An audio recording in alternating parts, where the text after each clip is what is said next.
Na smučišču Soriška planina definitivno v zadnjih letih opažamo podnebne spremembe, se pravi več teh ekstremnih vremenskih pojavov, višje temperature, sezone zagotovo so nekatere krajše, nekatere tudi bogatejše z snegom. V zadnjih 10 letih smo imeli 3 zelo dobre zime, 3 zelo slabe zime in 3 nekako povprečne, se pravi se število obratovalnih dni giblje nekje od 75 do 115. Imeli smo pa v lanski sezoni tudi manj obratovalnih dni, 65. Zato smo tudi vložili v sistem umetnega zasneževanja.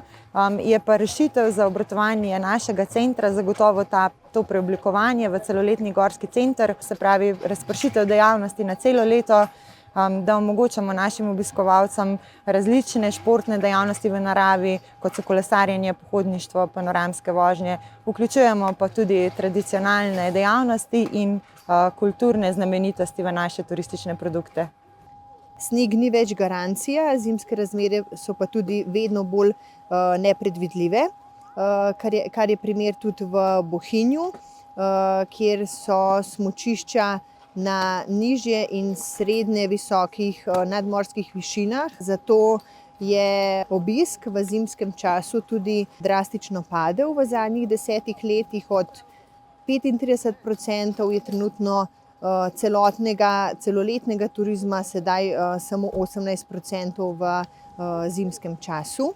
Zato smo pristopili k projektu Beyond Snow, kjer vse alpske države, vključno Slovenijo, iščemo trajnostne rešitve, ki bodo odgovor na izzive, ki jih prenašajo podnebne spremembe.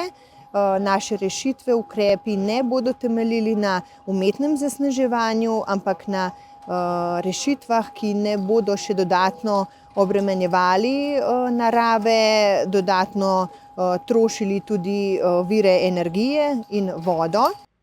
Če se bo svet uspel poenotiti z zmanjševanjem ogljičnega odtisa, če se bodo smučišča uspela preusmeriti in če ne bo kakšne večje krize. V teh primerih lahko pričakujemo, da bomo višje in srednje ležečih smučiščih še smučali, ampak večinoma na tehničnem snegu.